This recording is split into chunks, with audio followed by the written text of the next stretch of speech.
Bismillahirrahmanirrahim. Assalamualaikum warahmatullahi wabarakatuh. Alhamdulillahirabbil alamin. Wassalatu wassalamu ala asyrafil anbiya'i wal mursalin sayyidina wa maulana Muhammadin wa ala alihi wa barik wasallim ajmain. Amma ba'd.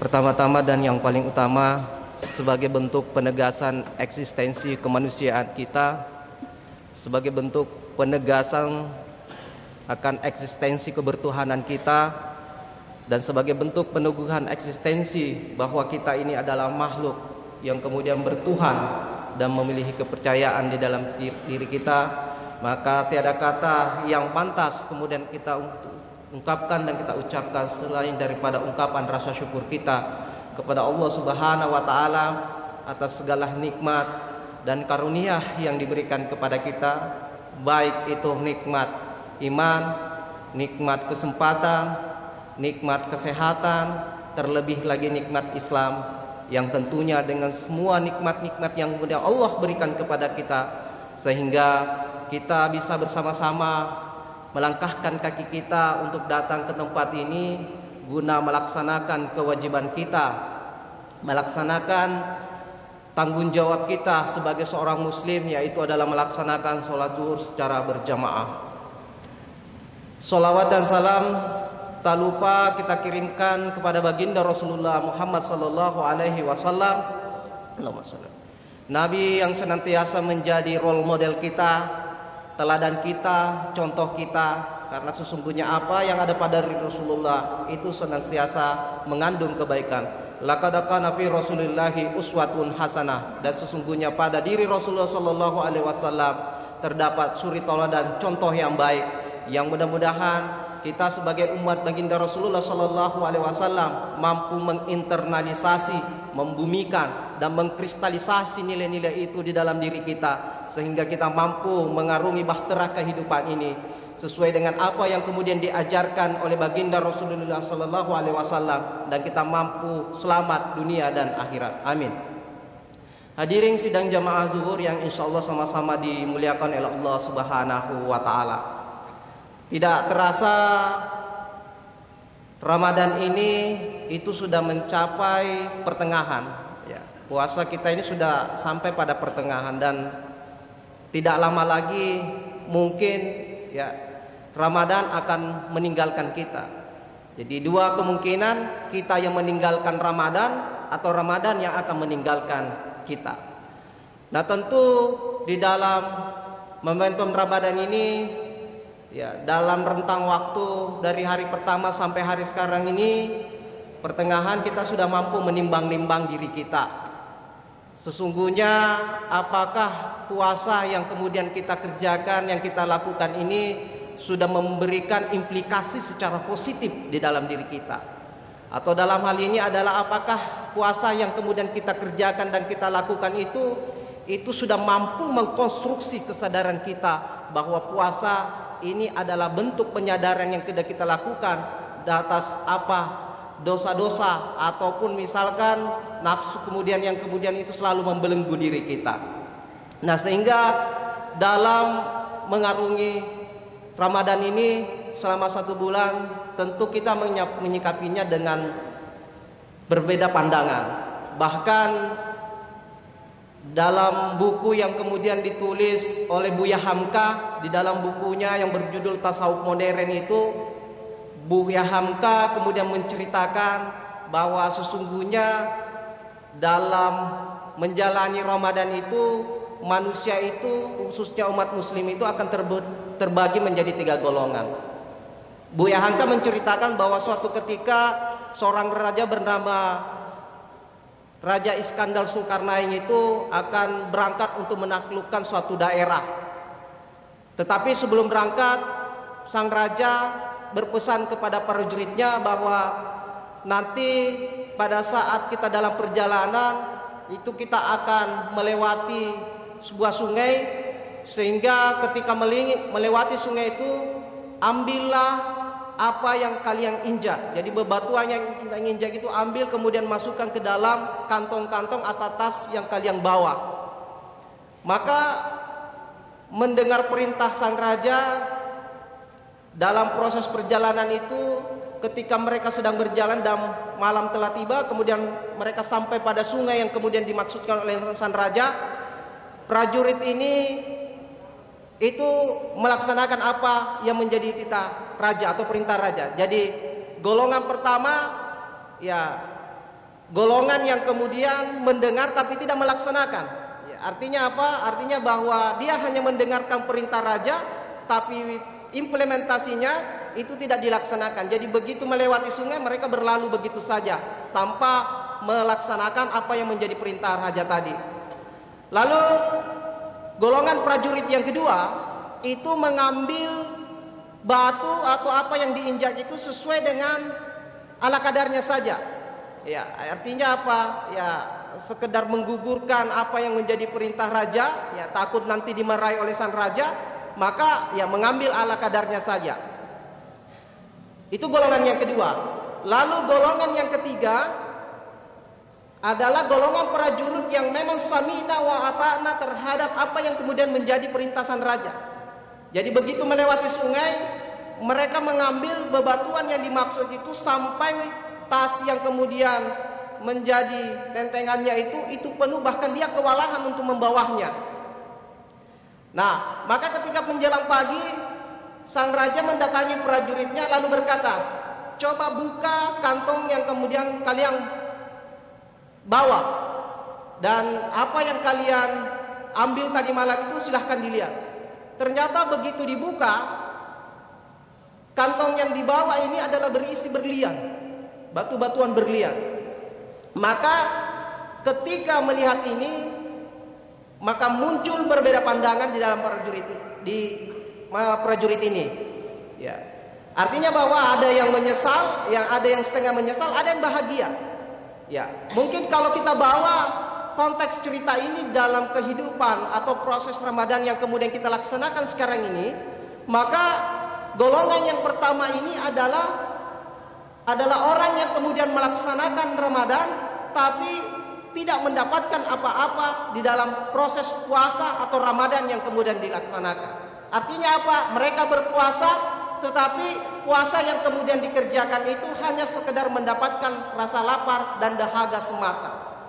Tetapi substansi daripada ibadah puasa itu tidak didapatkan oleh golongan yang pertama ini. Maka menyesallah mereka. Kenapa? Karena Ramadan yang begitu kemudian Allah berikan keistimewaan itu berlalu begitu saja tanpa kemudian ada apa-apa yang kemudian tertinggal di dalam dirinya, atau ada nilai yang kemudian bisa dijadikan pelajaran di situ. Lalu golongan yang kedua itu adalah golongan yang kemudian setengah bahagia, setengah juga sedih. Kenapa dia setengah bahagia, setengah sedih? Setidaknya ada yang dia biasa ambil. Tetapi menyesalnya adalah ternyata dia mengetahui bahwa itu adalah batu-batuan berlian. Betapa menyesalnya diri. Artinya apa? Golongan kedua ini adalah sebuah contoh bahwa kita tahu bahwa Ramadan itu adalah bulan yang kemudian Allah itu berikan kemuliaan di dalamnya. Bulan yang kemudian itu bagaimana Allah melipat gandakan semua pahala-pahala yang kemudian kita kerjakan di bulan suci Ramadan itu. Baik ibadah sunnah kita maupun ibadah wajib kita. Nah, sehingga apa? Sehingga luar biasa betul nilai yang kemudian ada di dalam bulan suci Ramadan ini. Tetapi golongan kedua ini karena dia ngambil ada kadarnya saja, akhirnya apa? Pertama dia bahagia tapi juga menyesal. Kenapa saya tidak banyak mengambil batu-batuan itu? Atau kenapa saya tidak betul-betul memanfaatkan momentum Ramadan itu selama 1 bulan penuh? Karena sesungguhnya belum tentu kemudian kita akan ketemu dengan bulan suci Ramadan di tahun depan. Artinya apa? Momentum Ramadan yang kemudian kita dapatkan saat ini, bulan ini, itu kita betul-betul memanfaatkan dengan baik. Lalu golongan yang ketiga adalah golongan yang sangat berbahagia. Artinya apa? Ya karena dia ngambilnya banyak sampai dia pun kewalahan untuk membawanya, maka inilah golongan yang beruntung.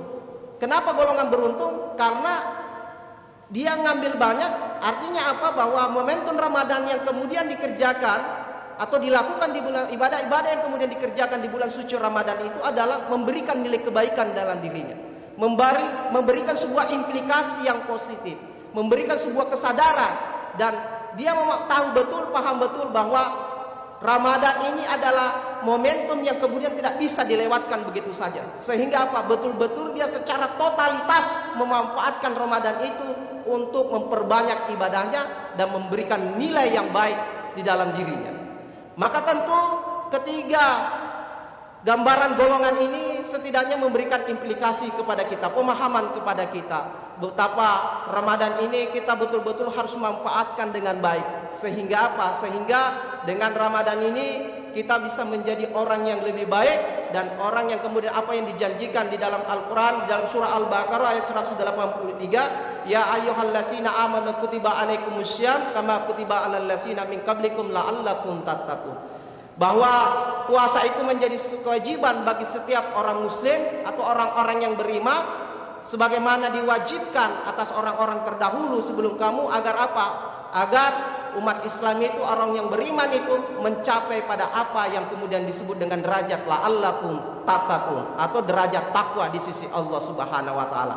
Jadi memang kalau kita memahami dengan baik bahwa puasa ini bukan hanya sekedar puasa, hanya sekedar proses menahan lapar, haus, dahaga, kemudian tidak melakukan hubungan biologis suami istri mulai dari terbitnya fajar sampai terbenamnya matahari. Tidak pada nilai itu saja, tetapi sesungguhnya kalau kita mengkaji lebih dalam lagi, kita kemudian mengeksplorasi lebih dalam lagi makna daripada puasa ini, maka kita akan temukan banyak nilai di dalamnya. Nah, tentu beberapa nilai yang kemudian kita bisa petik di situ, sebagaimana yang kemudian disampaikan seorang ulama besar bersama Ibnu Athaillah As-Sakandari, itu menyampaikan bahwa setidaknya ada nilai, ada 5 nilai yang kemudian kita bisa petik daripada ibadah puasa itu. Yang pertama, ada yang disebut dengan nilai normatif atau nilai kewajiban.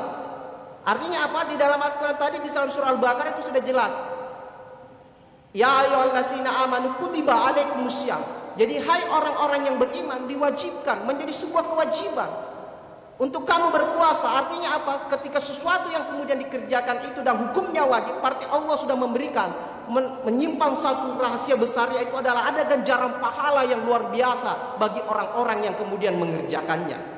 Lalu yang kedua adalah ada yang disebut dengan nilai purifikatif. Apa itu nilai purifikatif? Nilai purifikatif itu adalah nilai pembersihan diri. Ya, jadi orang yang rajin berpuasa, intens, kontinu melaksanakan ibadah puasa, itu akan meminimalisir semua hal-hal yang kemudian terkait dengan dosa yang ada pada dirinya.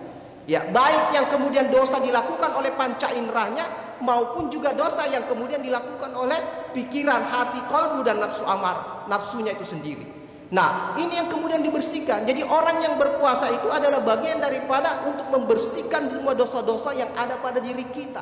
Itulah kenapa kalau orang paham betul tentang puasa ini, itu luar biasa. Dan bahkan kalau orang yang tahu dan paham betul, itu selalu menginginkan bahwa kalau bisa mulai dari bulan 1 sampai bulan 12 itu semuanya bulan Ramadan saja. Kenapa? Karena ada keistimewaan yang luar biasa yang ada di dalamnya. Itu yang kedua. Lalu yang ketiga adalah nilai preventif atau nilai pencegahan. As-shaumu jannatun. Ya, jadi orang yang kemudian rajin berpuasa itu akan memiliki kontrol diri yang baik. Setidaknya adalah orang yang rajin berpuasa itu adalah emosinya itu akan menjadi stabil. Banyak penelitian yang kemudian bisa menunjukkan bahwa orang yang rajin berpuasa, kontinu berpuasa atau intens melakukan puasa, itu berbanding lurus dengan tingkat kecerdasan emosinya. Artinya apa? Bahwa orang yang rajin berpuasa itu punya kontrol diri yang baik, atau self kontrolnya itu baik, kontrol dirinya. Bahkan dalam hal stabilitas emosinya itu cenderung mampu dikendalikan dengan baik. Kenapa? Karena ada remnya di situ.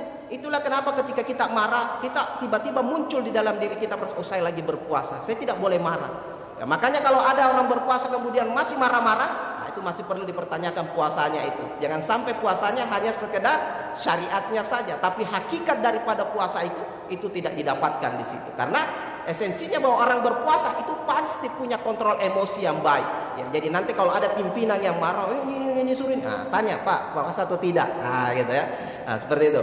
Lalu yang keempat adalah nilai nilai preservatifnya, atau dalam hal ini adalah orang yang berpuasa itu adalah memiliki fungsi pemeliharaan. Sumu tasihu. Jadi sumu tasihu adalah berpuasalah maka kamu akan sehat. Ya, jadi orang berpuasa itu akan memiliki kesehatan yang baik. Ya. Bahkan beberapa penelitian juga sudah menunjukkan bahwa orang yang berpuasa itu memiliki kesehatan yang baik. Bahkan seorang profesor dari Jepang bernama Yoshinori Oksumi itu pernah melakukan penelitian tentang orang yang berpuasa. Itu luar biasa. Ternyata orang yang berpuasa itu memiliki kesehatan yang luar biasa. Bahkan menurut Oksumi sendiri, orang yang berpuasa itu cenderung proses regenerasi, misalkan sel-sel yang mati di dalam tubuh itu akan lebih cepat proses penyembuhannya, karena ada yang disebut dengan kalau tidak salah adalah autopogisom ya, artinya sel yang kemudian meregenerasi dirinya untuk memakan sel-sel yang mati di dalam tubuh. Kemudian yang terakhir adalah ada yang disebut dengan kepekaan sosial. Jadi puasa ini mengajarkan kita bagaimana memunculkan apa yang disebut dengan social sensitive ya. Bagaimana kemudian kita menyaksikan ya di bulan puasa ini orang-orang yang tadinya gigili, ya, kikir memberikan sedekah apa dan sebagainya, tapi di bulan puasa ini mereka berbondong-bondong beramai-ramai untuk mengeluarkan sedekah, kemudian memberi makan kepada orang-orang yang kelaparan dan sebagainya, atau memberi makan kepada orang-orang bulan puasa ini. Dan ini fenomena yang kemudian itu hanya terjadi di bulan suci Ramadan saja. Tapi di luar bulan suci Ramadan kita jarang lagi kemudian menyaksikan sosial sensitif ini itu berkembang di dalam masyarakat kita. Nah, itulah kenapa kemudian kita berharap bahwa dengan puasa yang kemudian kita lakukan di bulan suci Ramadan ini mampu menumbuhkan apa yang disebut dengan sosial sensitif atau kepekaan sosial kita, bukan hanya di bulan suci Ramadan saja, tetapi kita berharap bahwa di luar bulan suci Ramadan sosial sensitif ini itu mampu kita pertahankan. Agar apa? Inilah yang kemudian menjadi esensi daripada puasa itu sendiri, bahwa tidak hanya dilakukan di bulan suci Ramadan, tetapi ujian sesungguhnya adalah di luar daripada bulan suci Ramadan itu sendiri. Saya sampaikan pada kesempatan yang berbahagia ini, kurang dan lebihnya mohon dimaafkan. Saya akhiri dan mengucap alhamdulillahirabbil alamin wallahul muwaffiq ila aqwamit thariq. Wassalamualaikum warahmatullahi wabarakatuh.